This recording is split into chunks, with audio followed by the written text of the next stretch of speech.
point to who song you think this is. Clearly, you don't know me well. This one's on mine. Okay, here we go. Here's another one. Here's another one. Remember I told you there could be...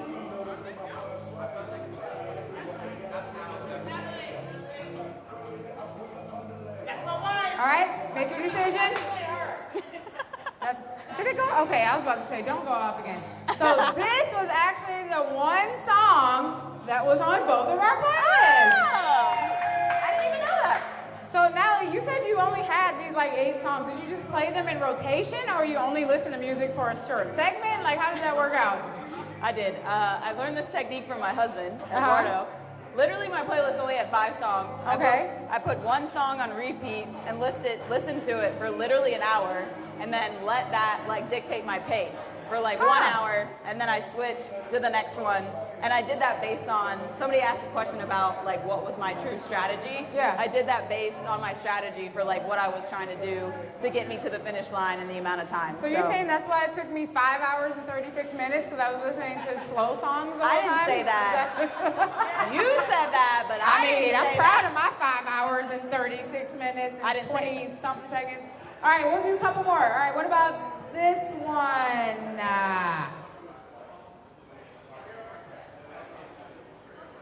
Can we hear it? Can we hear it? It Come builds, on, volume. Tess. It Come builds. on, volume. Wait for it. Whose song is this? Whose song is this?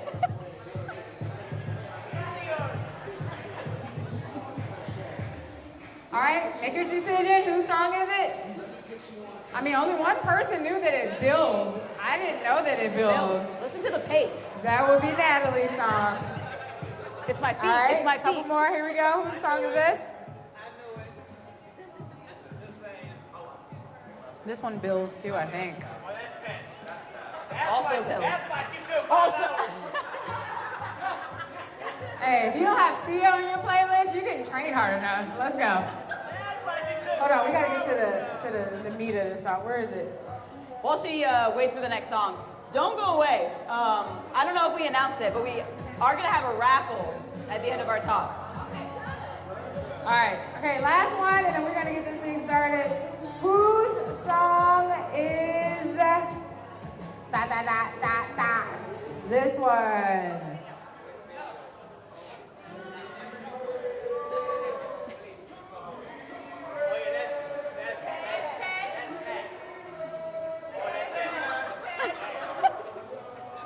Who do you think? All right, point to whose song you think it is. All right, Natalie, what was the last question I asked you right before we split to go start the race? I said, what's your first song? You remember? No. She was ready to Nervous. go. I was nervous. I said, what's your first song? And you said something. And I said, we ready. Let's go. And then we split and we ran our race. All right, let's get this thing started. Thanks for that, Tess. That was a fun and good idea. Yes. All right, go ahead. I'm going to start my Instagram Live, Yeah, no worries. which I'm sure we'll have at least 7 people watch. Well, if you don't know me or you don't know Tess, welcome. Thank you guys for coming out tonight. Obviously, you guys are all here to come and listen to us. We finished the Boston Marathon tonight. It's been more than a month since then. And yeah, this was a fun idea that we've had. We've talked to so many people. They've asked us a ton of questions, and we just wanted to share what we've learned with the community. So thank you guys for all coming out tonight. As I mentioned, when we get done, we will have a raffle. We've got a ton of great prizes. We got stuff to give y'all. Even some Boston Marathon gear, Atlanta Track Club gear, and the Race Foundation gear. So if you don't know me, again, my name is Natalie. I'm the marketing director at Atlanta Track Club. If you don't know, this was actually my 4th marathon. I thought a fun place to start is just to talk about, you know, why did we do it? Like, why do we love running? What does running mean to us? Quick story, my older brother's here tonight. The only reason why I began running is because of that guy who's behind the camera. Fun fact. Yeah, give it up. This guy just wanted to be like him my entire life. When I was a kid in high school, he came home from his first day at high school. Again, I'm younger, so I wasn't in high school yet. And he said, Natalie, I'm going to run cross country. And I was like, where are you going? What do you mean, where? And he was like, no, like not actually a cross country, like I'm running the sport. And I was like, can I join? So the whole reason why I started running is actually because of him. And then, you know, since I started running, probably like a lot of you that are here tonight, I kept running because it helped me work through a lot in life, right? So as an adult, it's still the same way, working a job. And yeah, that's why I run marathons today, is because it helps me find peace. So I'll toss it over to Tess. I want her to introduce herself formally and tell us you about... didn't actually introduce yourself, though. Do that part. I'm Natalie. Garrett said you're supposed to tell us, like, what you do. Yeah, I did. You said you work for Director, Director of Marketing. Okay, I'm sorry. I've been here since 6:30. Okay. Hello, everyone. My name is Tess, so we'll be in Marshall. I am the founder and director of Running Nerds LLC, as well as the Race Foundation.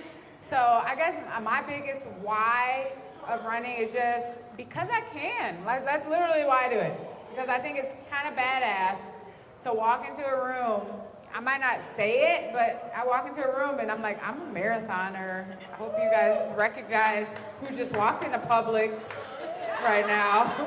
But if you don't, I got it on a shirt. If you read it, you'll know. So, I mean, really, that's the reason why. I mean, the ebbs and flows, I've been running for about 14 years now. And the why has changed, but that is literally the consistent why. Boston, for me, was my 11th marathon and my 5th world major. Y'all got one more to go. Woo-woo! So, yeah, I mean, it's been, it was a great journey, and we're going to really just kind of be vulnerable and tell you all about it from start to finish, and then hopefully you guys have some questions that we can fill in any gaps that we leave today. So. Yeah, exactly. Tess already hit it. The reason why we wanted to do this is, honestly, y'all, like, we just wanted to be raw and real, right? A ton of people asked us questions through this journey, and we just wanted to share what we've learned with everyone else, right? The reason why we were able to cross that finish line is literally because of the community. And again, we just want to give back to it and share what we've learned, and in hopes to inspire each one of you in a different way. I had to laugh. When we came back from Boston, we were changed, right? So the first question that I have to start with tonight is, I want to know, do you want to touch my medal? Do you want to touch the medal? Do you want to touch my medal? We've got to hand it out, guys. We've got to hand it out. Who wants to touch it? Here you go. Pass it around. No fingerprints, though. Okay, make sure you mix it back to us up front. Okay. If you can't tell, we're not over it yet. Am I ever going to get over it? Yeah. No. It was my first world marathon major, and yeah, it was super special. That's why we're here tonight. So, you know, before we start, reminder, we spent 14 weeks training, right? 14 weeks. So that's where we're going to start. We're going to start with the training. So, Tess, anyone that runs a marathon knows, you know, it's not just about race day, right? Like, it's about the journey. So tell me about it. What was training really like for you? And, you know, you have a beautiful daughter that's with us in the back, sweet Isla. You have a daughter, you are an entrepreneur. I want to know what it was like training with all the things that you have going on in life.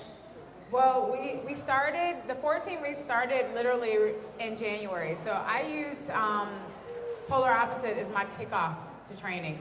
And I kind of teased it to some folks that in December when we were doing like our December events and running, I was like, hey, I think I'm going to be in marathon training come January.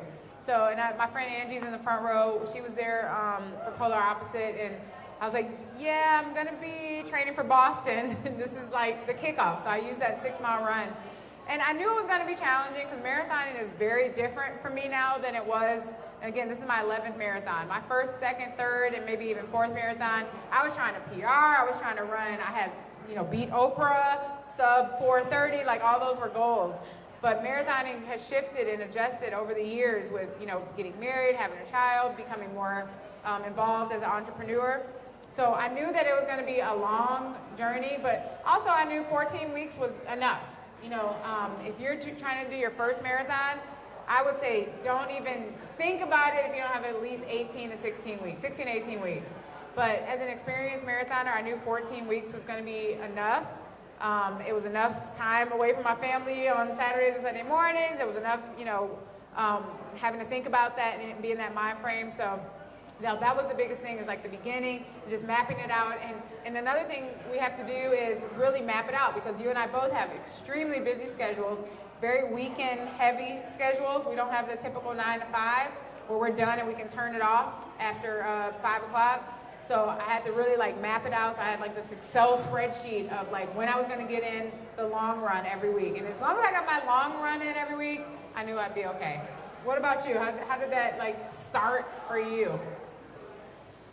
Yeah, I would say training for every marathon has been a little bit different. What was probably most special to me about this marathon training cycle is Eduardo, my husband that's here tonight, we've been married for going on 7 years now, but he just got into marathoning. So what was really special about this training cycle was he was training for his first marathon. So for anybody out there that might not have done a marathon, or maybe you have done a marathon, what really makes it special is the people that come with you along the way. So being able to do runs with you, Tess, but also being able to do runs with him. And it was honestly just super cool, not only to see him, but also Bobby, who's in the audience tonight, who did her first marathon. Bobby. Absolutely, right? When you are with people that have never done a marathon and you are tackling like long runs with them when they have never run 20 miles before, right? Like that was just such a refreshing experience to be reminded of like, why do we do this? Like, why do people run in general, right? And it just set me on fire to be able to run with people in the community that also have the goal of tackling a marathon. So the training cycle was different because I had him. Like I said, I run 3 marathons before, but being able to be with, my partner and have him run with me. And I have to tell this one story. After he did finish his first marathon, it was too funny. We were at dinner and he just was convinced that marathoning was also the philosophy for life. Okay. And he's just going on and on. We'll talk about this more after over some ASW. Yeah. He's just going on and on about, man, anybody just needs to go on a long run and they'll know how to tackle anything in life.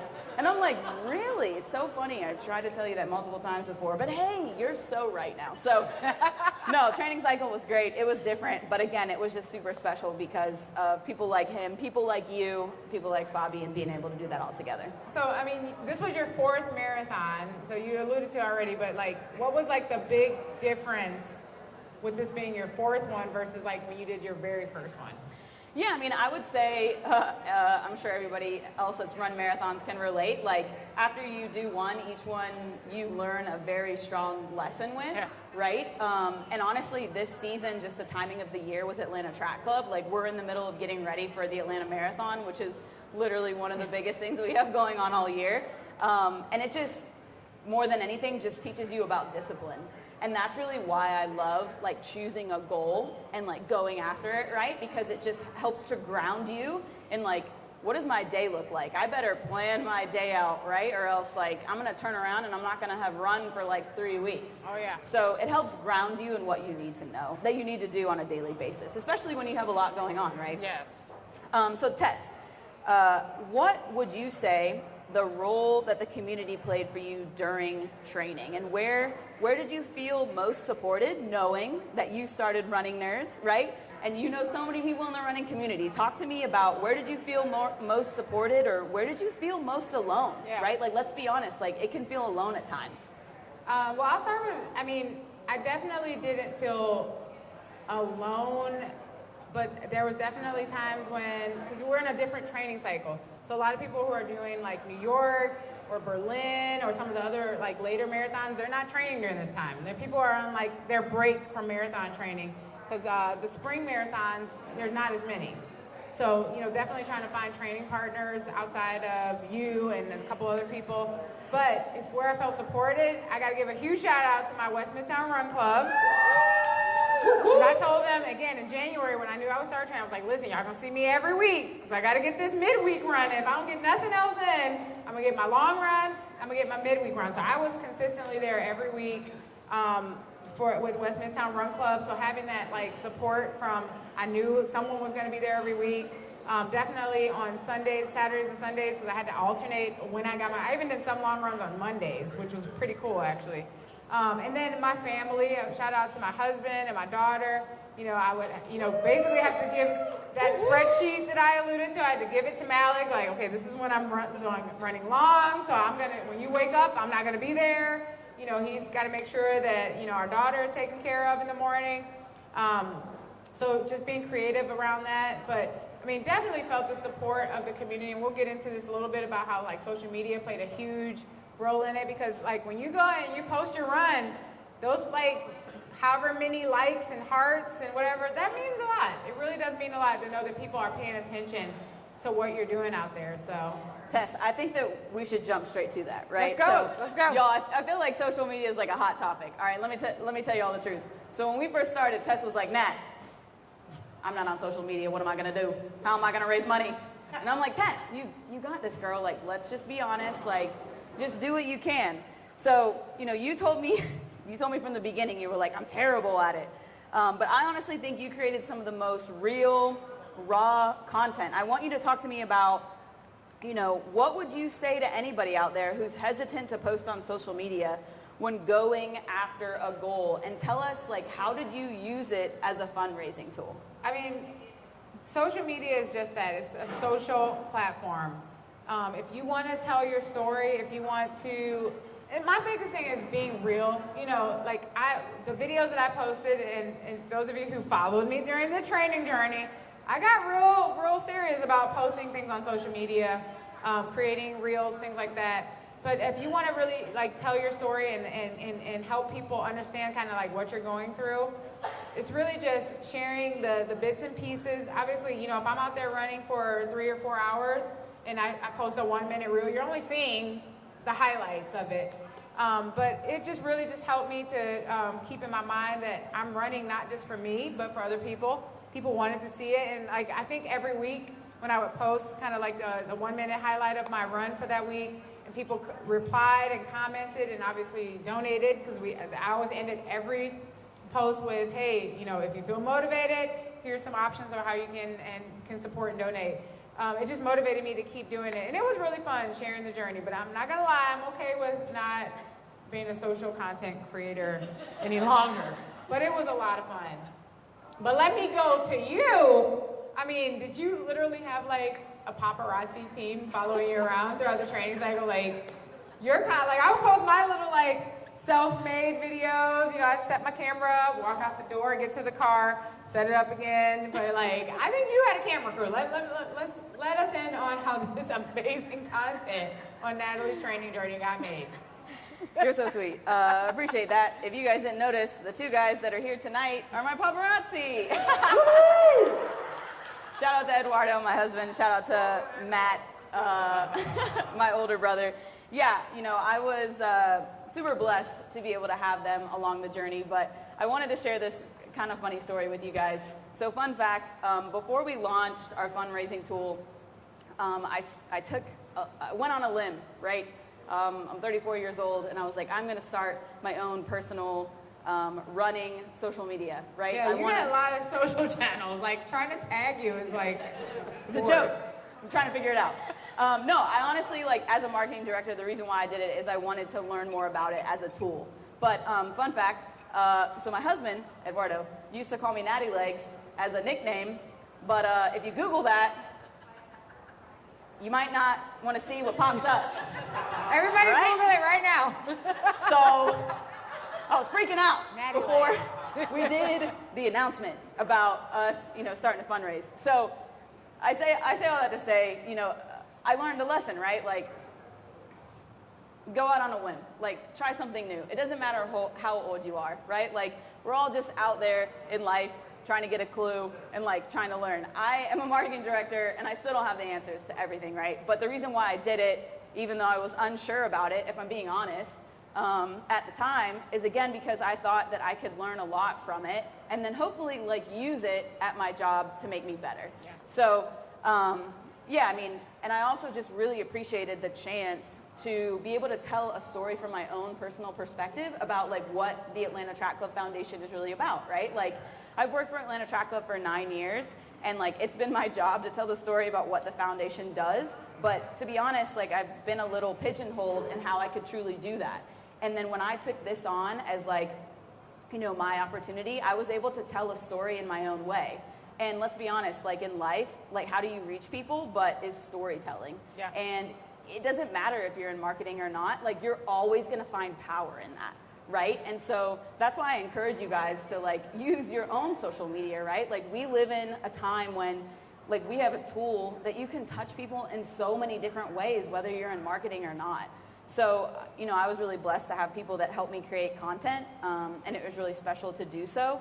But I was just really thankful to like see in my own eyes, like, oh wow, like the money that people donated went to these programs that we have at Atlanta Track Club to help other people experience running as well. So that's why I spent so much time and effort in doing it. And honestly, it's been a great archive. Like, I remember like at the end of my training cycle, me and Isla just sat there and watched the whole progression of the reels from the time we started training. And I was like amazed at myself, like, man, I really did that. Like, and every weekend was a little bit different. If we had an event one weekend, if I was running an event another weekend, if I was out of town and had to do the run on a Friday or on a Sunday. So it's a great archive for your own personal memories. So again, just echoing what Natalie said, to step out on a limb and just do something. It doesn't have to be a full-length movie. Like, some of our best content was just like 30-second clips. Absolutely. Yeah. Tess, I honestly still can't believe that collectively we both raised over $20,000. Everybody clap for that right there. Absolutely. Yes. So crazy. And honestly, what was our initial goal? Wasn't it 3,000? It was 5. 5,000. Yeah. Yeah. But honestly, like, thanks to so many of you in the audience is the only reason why we reached that and went beyond. So, Tess, I want you, what would you say to everyone that donated? Remind everyone where the money goes for the Race Foundation, and what would you say to all those people? So again, I was fortunate enough to fundraise and train for a foundation that I started. Like, that's wild. Like, when I think about that, that was crazy to me. So this wasn't a situation where, for either one of us, that we were like, oh, we really want to run Boston, so let's pick a charity and run for Boston. Like, we were running for foundations that we have a true stake to. And I mean, every run, literally, I was thinking about the people who made a donation. My friend Elise made a joke that, like, you know, you're a sponsored athlete now. Every time somebody make a donation, that's a sponsorship. I'm like, you're right. So I felt like a sponsored athlete out there running around Atlanta, and, you know, just starting to think about, I spent a good amount of my run during the marathon thinking about how are we going to use these funds. The Race Foundation gives us an opportunity to expose youth, community organizations, people who have always like wanted to run, always wanted to use their body to improve their lives, to expose them to an event that showcases Black people, brown people running and walking the streets of Atlanta. We also give people an opportunity to showcase their small business, their woman-owned business, their Black-owned business to an inspired audience.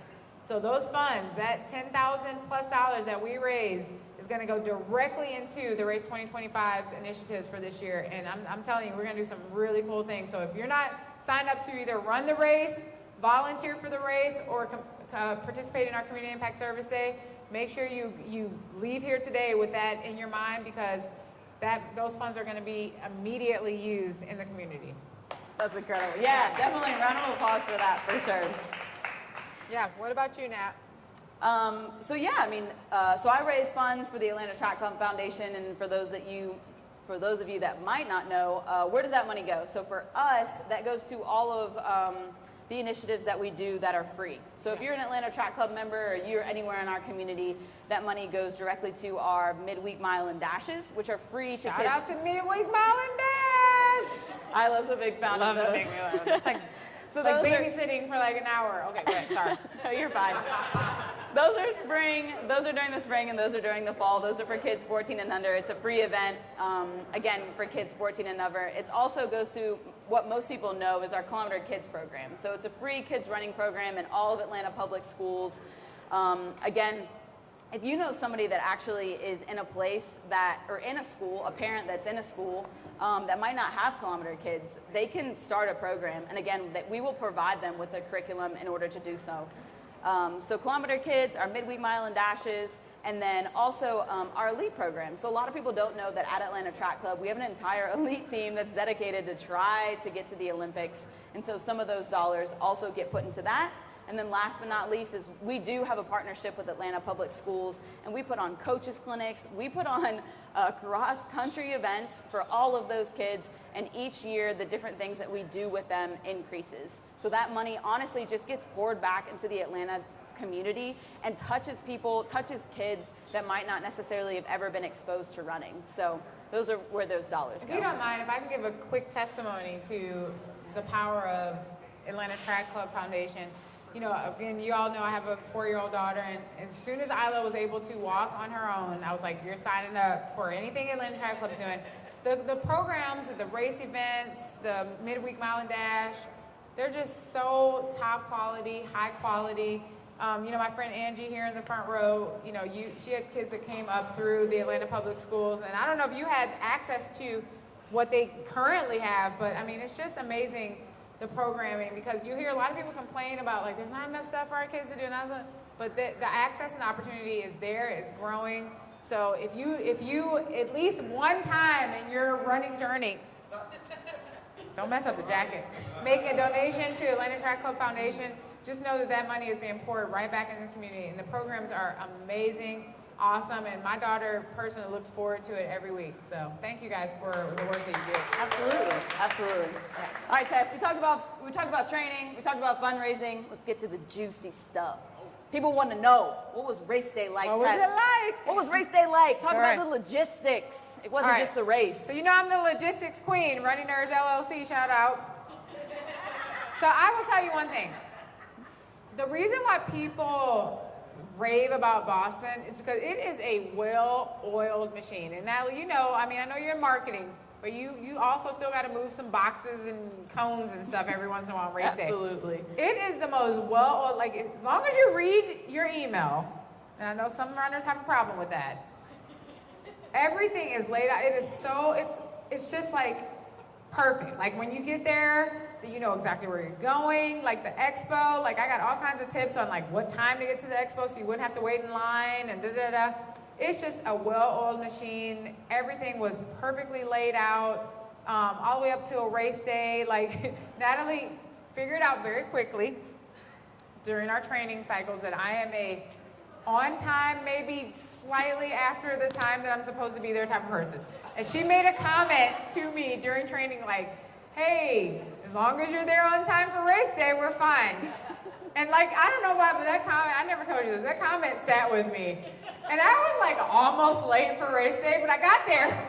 I made my bus. I never saw her. I was on the last bus to Hopkins that day. But they had a plan for the people who would get there for the last bus. I was on like the third to last bus. I was on the last bus. But no, really, logistics were amazing, amazingly executed. They have a plan for everything. I talked to so many people on my way there on race morning about like their experience. I met the guy that I sat with on the bus had done Boston 7 times as a charity runner. And he was like, this is my last year. And his friend was like, yeah, he says that every year. So like, it was just awesome. Like got there, we were able to meet up at the start line. So, I mean, I can't say enough about just the organization of the Boston Marathon. I actually know the race director. Do you know Dave McGilvery? Have you ever met him? Mm-mm. So the race director for the Boston Marathon, his name is Dave McGilvery. He's the owner of the Dave McGilvery Sports Entertainment, DMSA. They're the ones that put on the Lululemon race series as well. It was just awesome. So logistics-wise, 10 out of 10 for the Boston Marathon. What was your experience, and did you pay attention differently as a marketing person? Yeah, absolutely. I mean, I think, well, anybody that works at Atlanta Track Club probably experiences races very different. Yeah, I mean, for those of you that don't know, if you go through the true marathon experience, basically, you show up, you bring a bag, you have to go to gear check, right? We've got our gear check bags actually here. You go to gear check, drop your stuff off, you walk to actually security. You've got certain times that based on your wave, you have to show up at, right? Because we are charity runners, we are technically last. Yeah. So then, go through security, you have to get on a bus. They've got hundreds of buses. It was madness.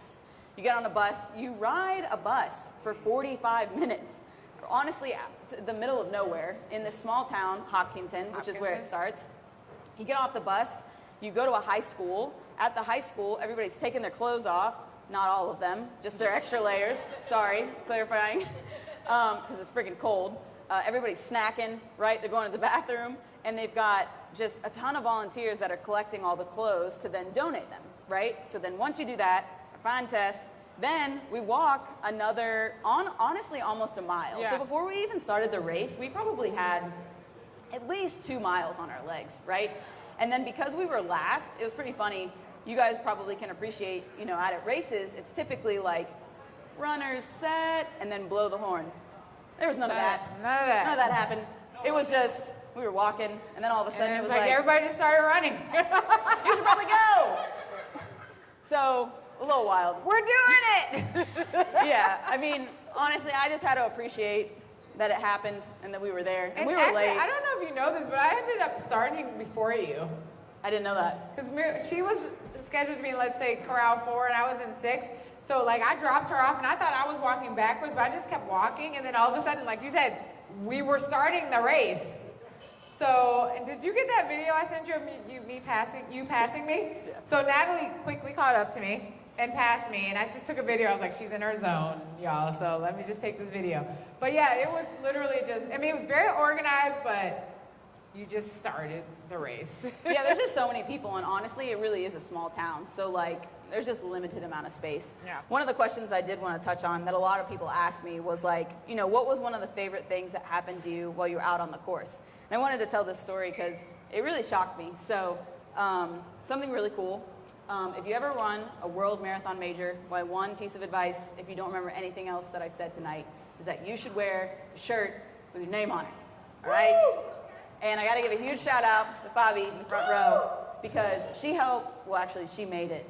I didn't help. I didn't do it at all. She made this shirt that has my name on it that I wore.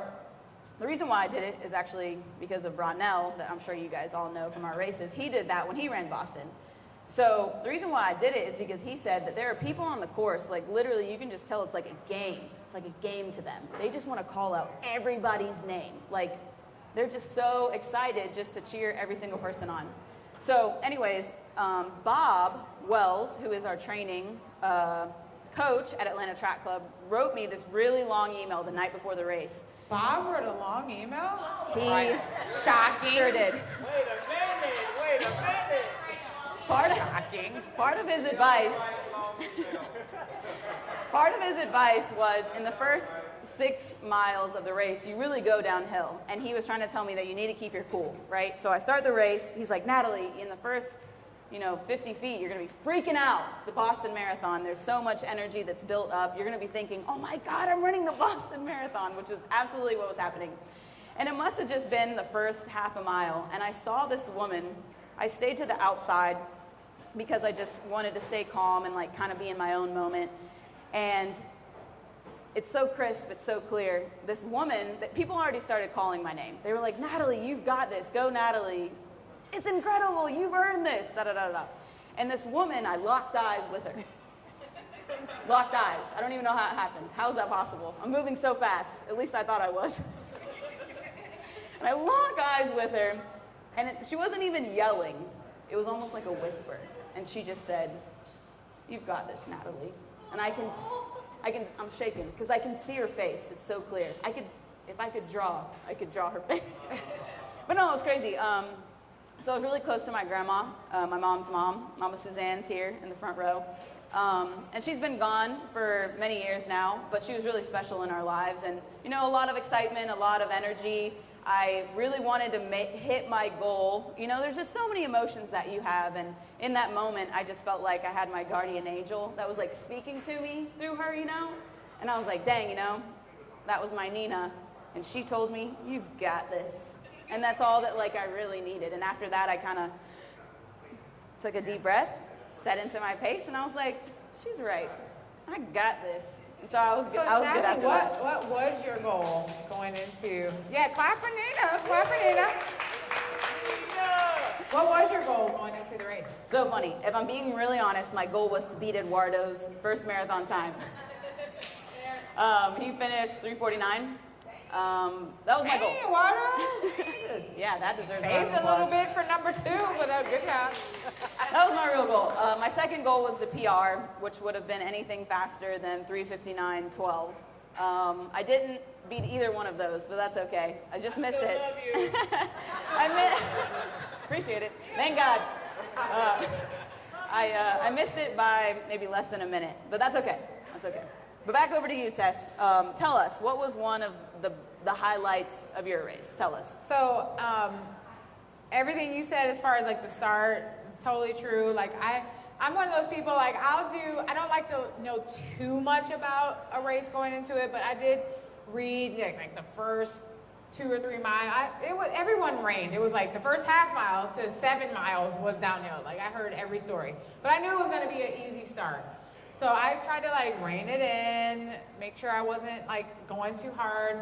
One of my favorite, like within the first mile, people that I saw was a lady that said, it was a person on the side that had a sign that said, what did she say? I'm 80 and single and ready to mingle. Like that was, I don't know if you saw that sign, but that's the sign I saw. We did not lock eyes, but I was cracked up.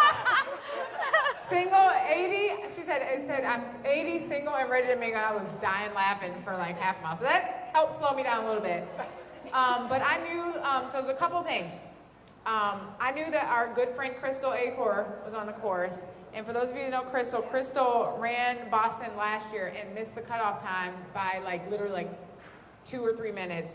So she was doing her redemption run this year.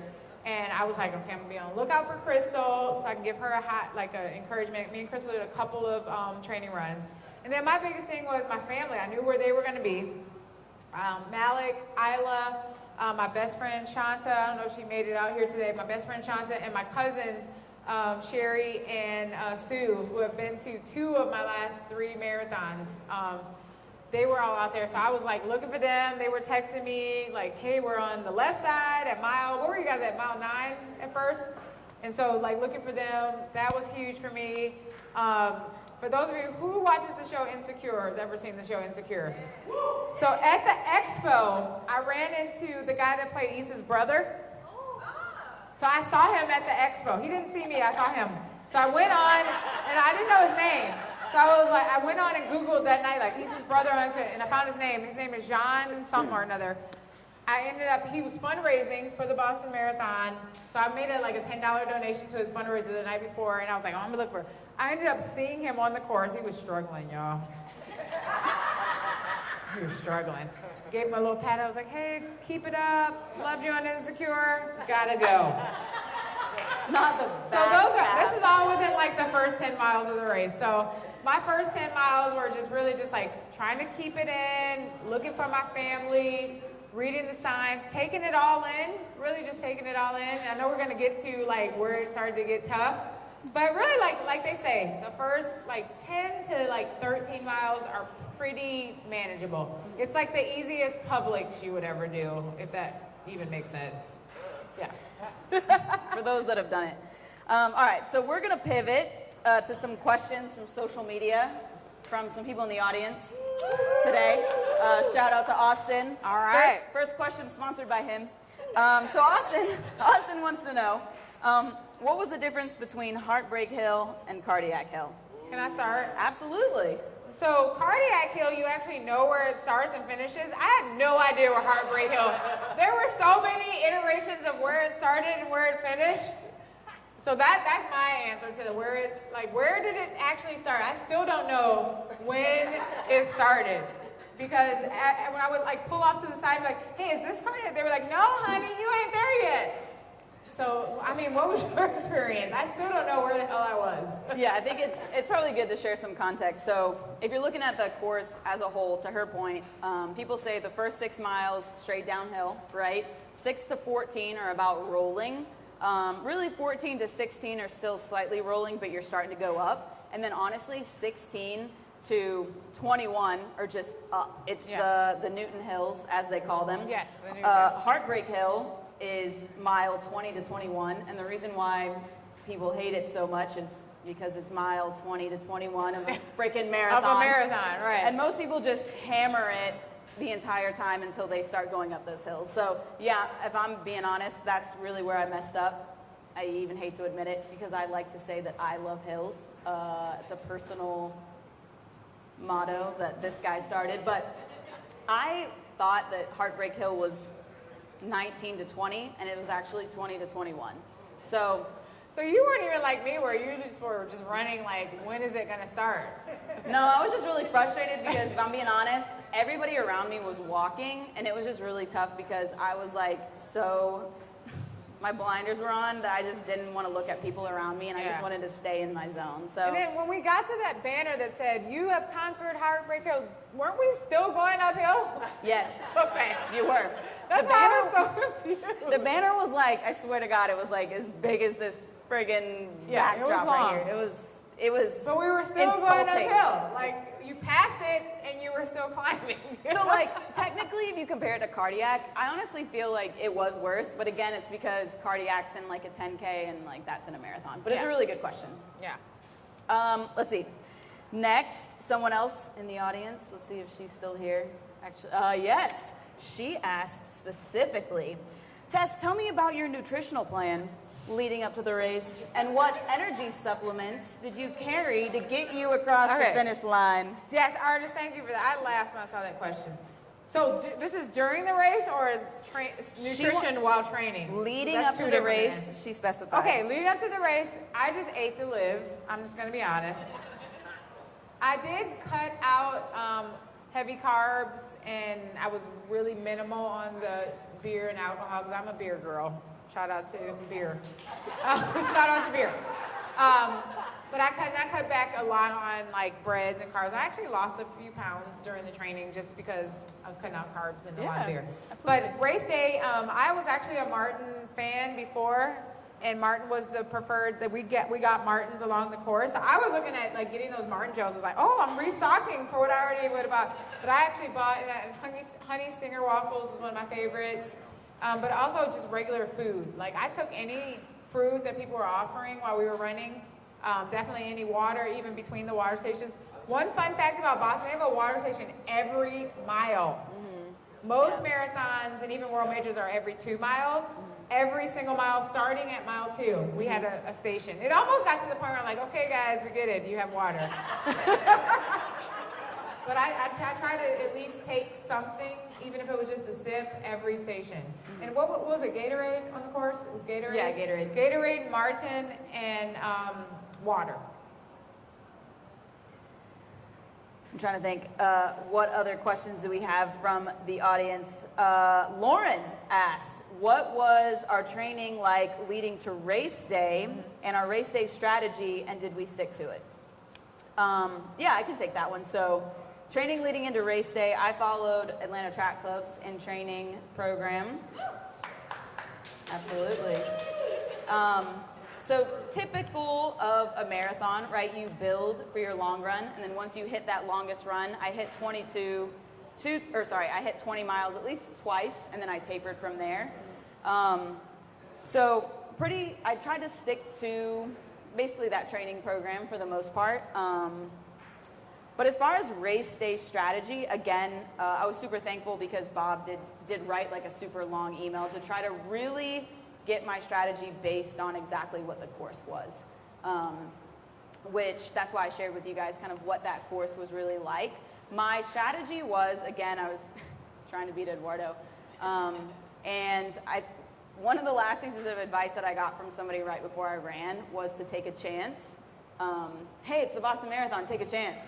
And I got really excited early on, and probably around mile 8, I took that chance, and I was like, hey, really, really good. So I started running like sub-9s, which I think I actually did that a little bit too early in the race because, of course, then I got to Heartbreak Hill, and it was a really big hill.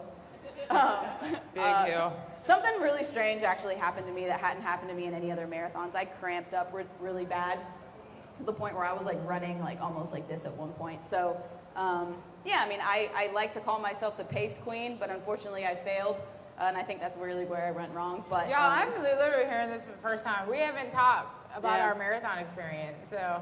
That's why I put that one song on so I could just hit that same pace, and I got too excited too early, but it was a Boston Wait, which Marathon. song was your 9-minute mile pace song? I actually don't even know. I have to look it back up. But, so my race day strategy, I had one, I got excited, I went too fast too early, it's all good. But the one thing that I would say that was really cool, Bob, I love that in Bob's email, the last piece of advice that he gave me was like, hey, this is the freaking Boston Marathon. And for me, I don't know about you guys, when I run a marathon, I race a marathon. Like, I am there to compete because that is just like my personality. And he said, Natalie, don't forget that this is the Boston Marathon, and you better be like a kid, and you better put your arms out, and you better airplane your way down the finish line. That's right. Absolutely. Yeah, so if any of you guys saw my finish line video, that was exactly where that came from. It was simply because Bob gave me that one piece of advice, and it stuck with me, and it was just super special. So although I didn't, PR, that moment really did mean a lot because one of my goals was to not finish miserably, and so to come across the finish line like that was a big win for me. And one of the questions that you put on here, I want to Yeah. make sure I touch on was anything I could leave people with. And I know we're going to open up to the questions to the audience after this. But my biggest piece of advice for anyone tackling any marathon, but particularly the Boston Marathon, it's your race, your goal, your pace. Whether you're running it as a charity runner, a qualified athlete, or an elite athlete, don't let anyone diminish your why of why you're running that race. I had zero qualms about being a fundraiser and a charity runner for this race. And I don't even know the percentages. It's a good percentage of people who are running Boston Marathon as charity runners. And just stay in your zone, stay in your lane. Like, me and Natalie had totally different race day experiences, but we had very similar whys and very similar passions for why we were running the race. So there's no glory or any shame in being a charity runner versus being a qualified runner.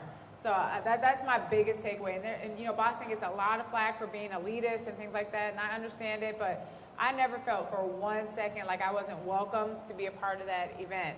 I mean, heck, I raised $11,000 for a nonprofit. So if I wasn't qualified to be there, I'm sorry, who else was? That's right, Tess. And just to touch on race strategy, my biggest strategy was, they had just implemented that you had to finish the race by 5:30 on the actual clock in Boston. And so I got a little cocky at some point too. I crossed the halfway mark well ahead. I was like, oh, I'm gonna finish this thing under 5 hours. I did not finish under 5 hours. So regardless of the pace you're running, you still got to be smart in how you tackled the whole 26.2. So again, I applaud you. It was so awesome to see you finish, because I got the alert that she finished while I was at like mile 18. It's like, yay, Natalie. And even my husband was like, I think I got a video of Natalie. She was going by so fast. I don't even know if that was her. But no, it's your race, your pace, your goal. So that's my biggest advice and takeaway from this experience. Yeah, that's great. So we've talked enough. We did want to open it up to the floor just to see if anybody else here tonight had any questions. So we'll turn it over to you guys and just let us know. I'll let them have this mic. Yeah, go for it. Nothing's off limits. Okay, Tess, you already answered my first question. Okay. It's going to be about We get rid of those? versus charity runners. All right. But now I just want to know, because I know you from way back in the day, much younger than me. We didn't have no kids, and I had a bunch of them. And I was just getting into running, you were way faster than me. And you had all those goals, and you were just fast. That was just tough. That's how we knew you. What is your experience? Just tell me about how you feel as a runner doing it after having kids, after the pace. No real, like crazy goals. Yeah. I guess the difference in the experience of when you did have goals. Yeah. You wait for those goals hard, and you got that 4:15 or whatever it is you got. Well, I'll just go back to my why is because I can. And I get a lot of that from you, because I can. I honestly just never, I knew that running Boston was going to be either a charity or some kind of like act of God that I was going to run Boston. Just because I knew what it takes to dig down deep and get that qualifying time, and just the way my life is set up, that just wasn't in my cards for now. I always used to joke that I would be like 80 trying to do the quad, but the 80-year-old times are kind of tough too. So I don't even know if that's even realistic. These people are. So like I've never had any like personal issues with being a charity runner. So you know, I think for you, you just have to, you meaning those of you out there, you just have to be okay with your place in the running world. If it's your goal to bust your ass and qualify, then I know plenty of people have done that. I applaud you. It's amazing.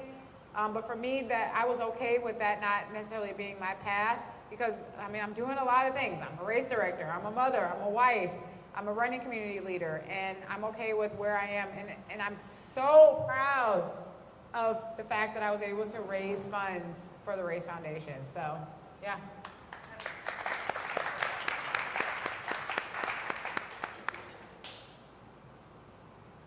We want to know, how many kisses did you guys get in the screen time? Well, I'll start and pass to Natalie. I actually kind of like stayed out to the middle and did not want to kid. I'm still in like semi-COVID mind frame, like I don't want to. But did you get any kisses? No, I actually didn't. But I will say, the one thing that was crazy is, you know, at any point in the race, if you felt like you needed like an energy boost, I mean, all you had to do was just like shimmy to the side. Yeah. And there was points of the race where there were fence, and then there were points of the race where there were not. Yeah. And you realized where there was fence was because those people were Insane. Like the only way to describe it is they were like, touch my hand, you know what I mean? So I didn't get any kisses, Yeah. but I would like be like, all right, like, let me get my high fives from the kids to the adults to the kids, and then And the food that was offered to you. There's a lot of food offered. Yeah. So no kisses for me, but good question. It's okay for me. I'll handle it. I'm not lying. I can handle it.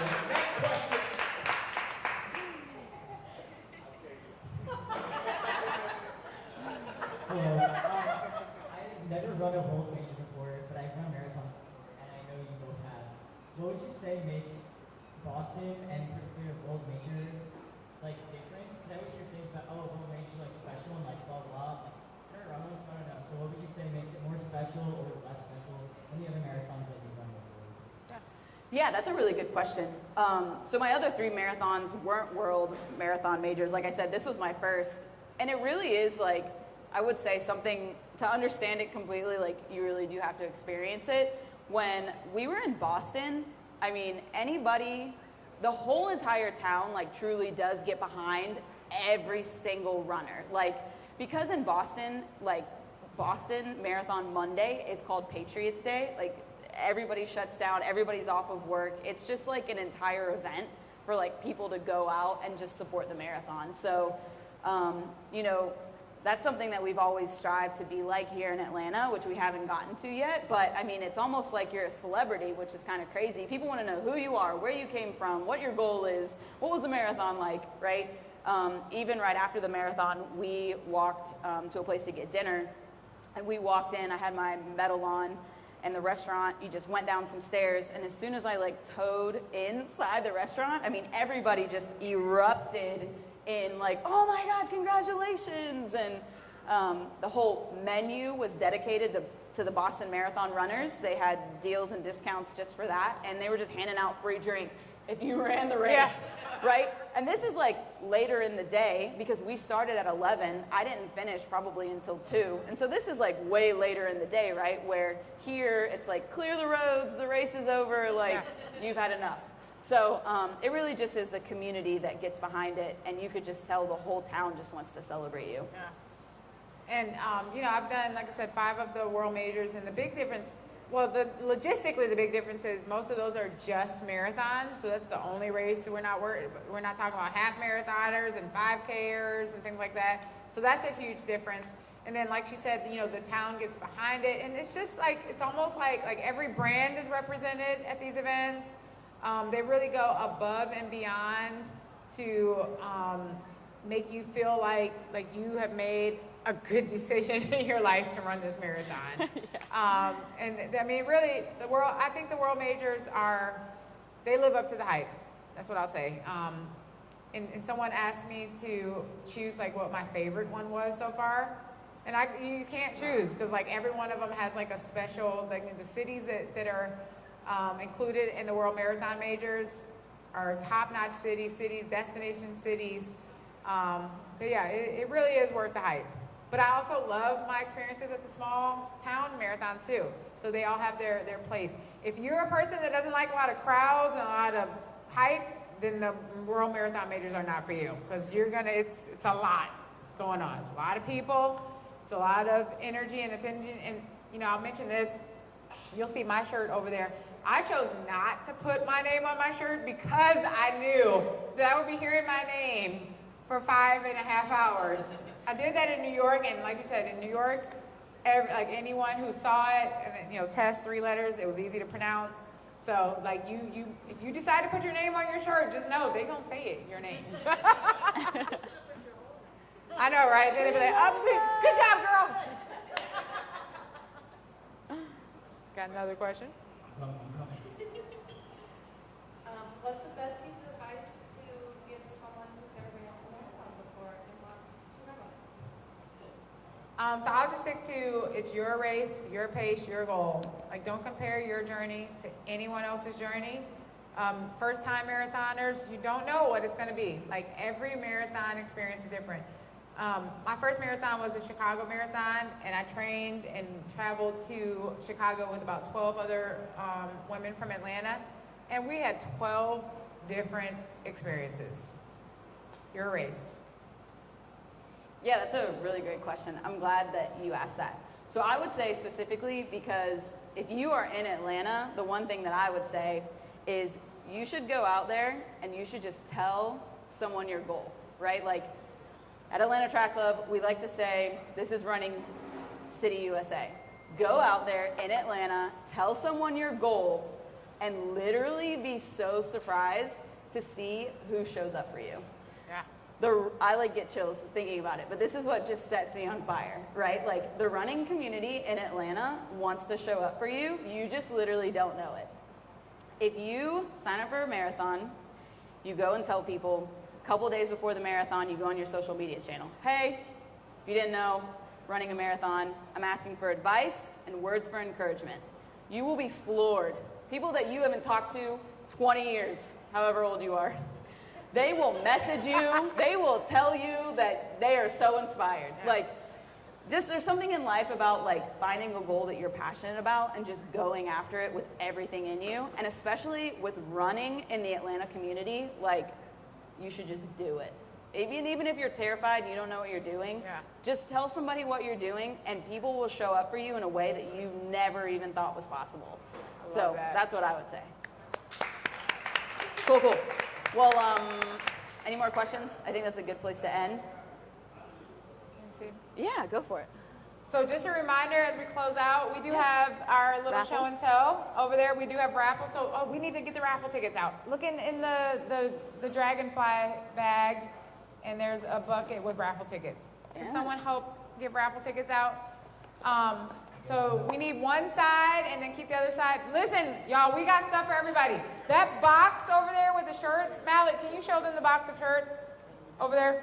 Everybody gets a shirt. The raffles will raffle off, but everybody please get a shirt. We have the Race Foundation shirts, Atlanta Track Club shirts. So get a shirt in the size that works for you. Take one for a friend. I don't want no more shirts because we get new shirts this year. yeah, I gotta get rid of those shirts smart. too. So we're gonna distribute the raffle tickets, and then we'll do the raffle probably in 5 minutes? Yeah. But thank you all so much for coming. If you had, thank you. If you had a question you weren't comfortable asking publicly, me and Natalie are gonna be here. We'll definitely be here for a little while to talk to you. Did we get rid of all the tokens? Are there any more tokens? Actually, I got like 3 or 4 in my pocket, so maybe I need another token. I got you.